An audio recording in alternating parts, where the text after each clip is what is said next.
Hello, all you cool cats and kittens. I'm sorry, I had to. All right, guys. So I'm going to demo today how you're going to do your final project for this class. So we're going to be doing a smaller than life-size portrait mask. I'm not going to say bust because we're not going to sculpt it in the round. It's going to be flat on a tabletop or surface. I want you guys to work at least life-size or smaller. And I'd like the smallest size to be at least half life size. We don't want it to be too small. That sometimes actually can be a detriment because sometimes smaller can be harder. So we're going to start with enough clay. We're going to make sure that we can get the ears in. So we want to make sure we're only cutting off the back portion of the head. Okay, so I'm going to start with clay here. Cut that off here. You're going to need, for tools, you're going to need your calipers. So remember, your calipers look a lot smaller than mine, but you have those nice little baby calipers. Some serrated ribs, or your one serrated rib. And, of course, you'll always need your handy-dandy scraper that you guys use a lot. And then we'll use some rubber-tipped tools to kind of clean things up in the end.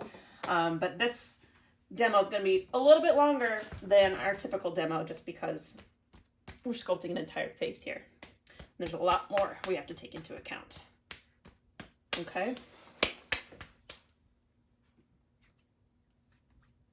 So I'm going to start with a shape that's a general head shape.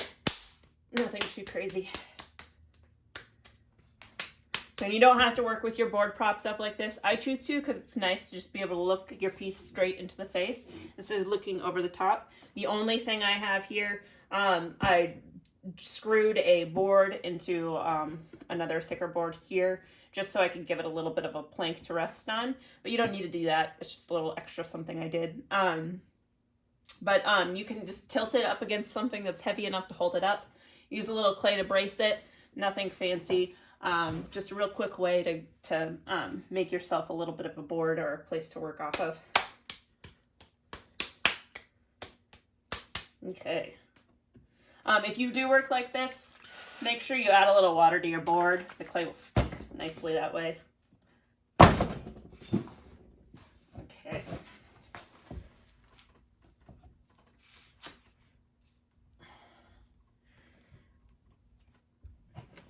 Oop, board's starting to fall. There we go. I'm going to stick a little bit more clay on there to make sure it stays up. This is just for propping it so I can continue to work on it. All right, I'm just going to keep adding clay until I feel like I'm at a good place. When you're thinking of the shape of the skull, you want to remember that the head is sort of an egg shape. Sorry guys, this is a little difficult to work on this board like this, so bear with me. Try not to muff it up.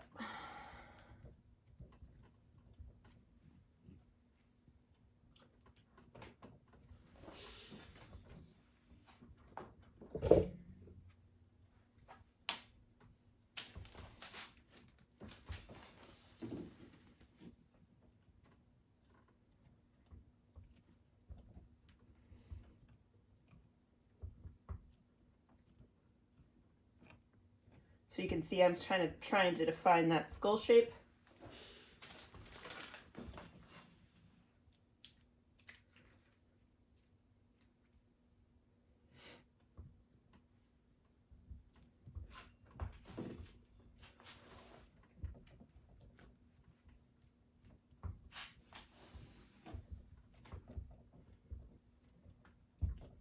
Okay, so you'll see I'll have that round skull shape defined.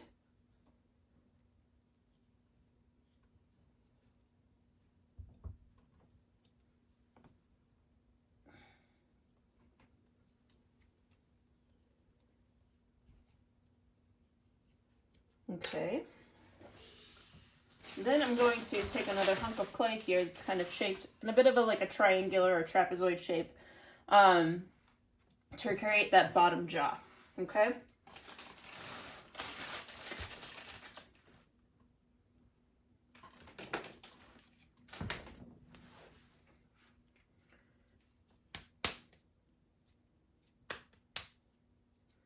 See how that is going to work there? Flatten it out so I can just wrap it around. It's almost creating this nice little, oh, like a face mask. You're familiar with that shape these days, right? All right, push that back.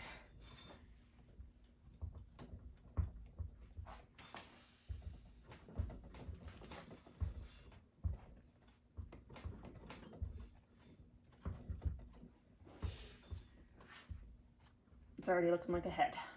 Awesome.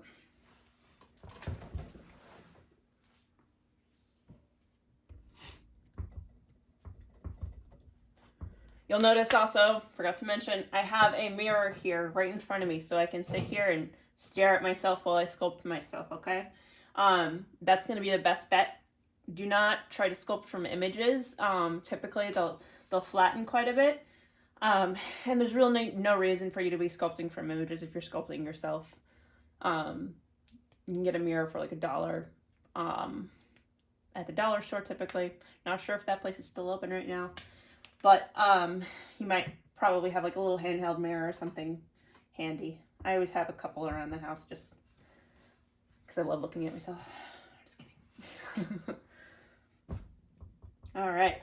I'm going to fill in that weird gap there. And then I'm going to work on some shaping of the head here.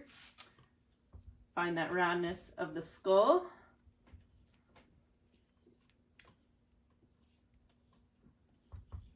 All right, and I want to define that jawline. You're going to notice that ears are typically going to kind of fall back here where the jaw meets the head. So I've left just enough space for those ears to hang out.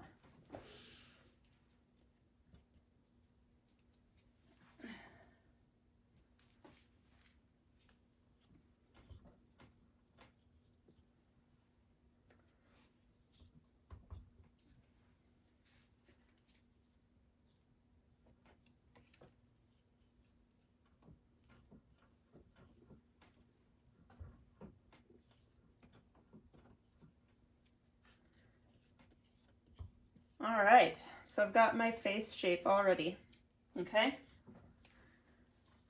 I wish there were special tips and tricks on getting that head shape right, but really all it is finding the round kind of egg shape of the skull and then using that kind of triangular shape mask to build up the front of the face. Remember how I've talked about how the face is round and not completely flat? You'll see that it curves around that jawline and the face curves around this direction. It's going to make a lot more sense once I actually start adding features. I dropped a hunk of clay here. Okay, so first thing we're going to do is find my knife. All right,